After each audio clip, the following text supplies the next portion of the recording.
So, falling behind on your income tax filing is more common than you think. And there are a number of reasons why it tends to happen.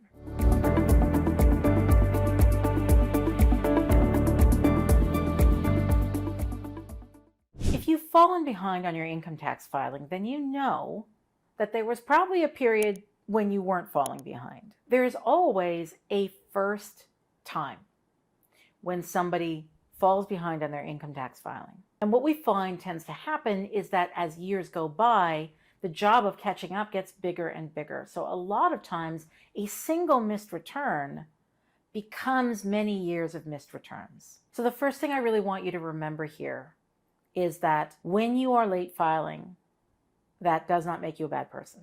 Even if you're late by many, many years. Because like I said, the years kind of pile on one another, right? The first one is the one where you have a disruption. Maybe you feel like you've recovered a year later and you should really get on that, but now the problem has become bigger. And that's why it goes on for so many years. It's not because there's anything inherently wrong with you. So what is it though that really triggers that first year? There are a number of things that we see over and over again. So the most common reason that people have for falling behind on their income tax filing that first time is illness or accident. Something happens that disrupts your life in such a way that you are just not really functioning, you're not really firing on all cylinders, you're not on the ball, whatever metaphor you want to use, you kind of can't keep up with everything that normally you would keep up with. That's a really big trigger for filing or missing that filing the first time. Hi there. Sorry to interrupt. There are a lot of people who need to file old tax returns and don't really know where to start. Now, if you're one of them, I have something for you. I have created an action plan to help you figure out where to get started and how to move forward. I'll tell you a little bit more about it near the end of this video, or you can go down into the description and click the link there to get your free copy. Okay, talk to you a little later.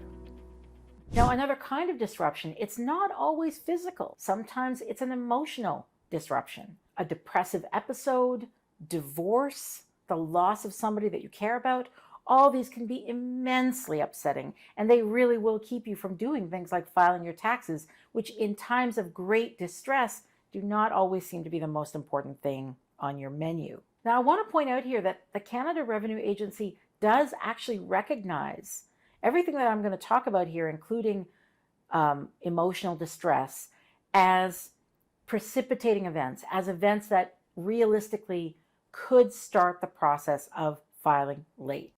There are some situations where you'll be asked to explain that. For example, if you're asking for some tax or interest or penalty relief, you may be asked to explain what exactly happened. And these are all examples that they themselves give. So I don't want you to think that you have an uphill battle convincing the Canada Revenue Agency that, for example, a messy divorce was a reasonable reason that you filed late. It's actually one of the examples that they give. So don't think for a moment that the Canada Revenue Agency is completely inhuman and does not understand that this is what happens. So when we talk about major disruptions in your life, we're not just talking about things that happen to you personally. A person close to you could be very ill. You could be caring for that person. A person can be dying and you can be caring for that person. That process is also very time consuming, very energy consuming, and it is a common trigger for missing a tax filing deadline. And finally, a little less common, but no less disruptive, is a disaster, a flood, or a fire. These kinds of things wipe out everything. You've got a lot of cleanup to do. You've got claims to make with the insurance agency. You'll lose a lot of documentation. A lot of things go wrong when something damages your stuff.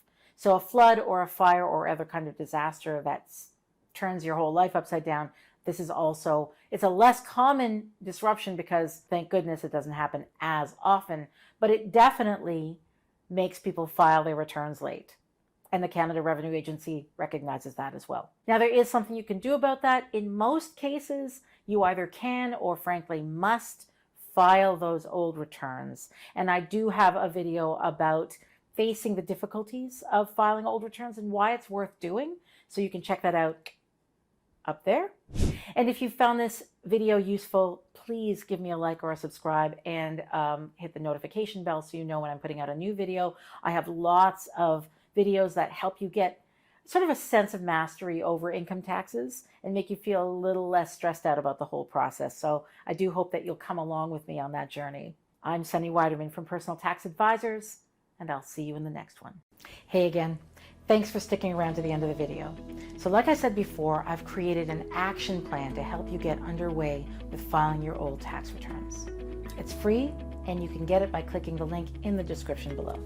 Whether you're going to do it all on your own or get some help, either way, it's really helpful to get things organized and to take some crucial early steps to make the entire process smoother and a lot less stressful.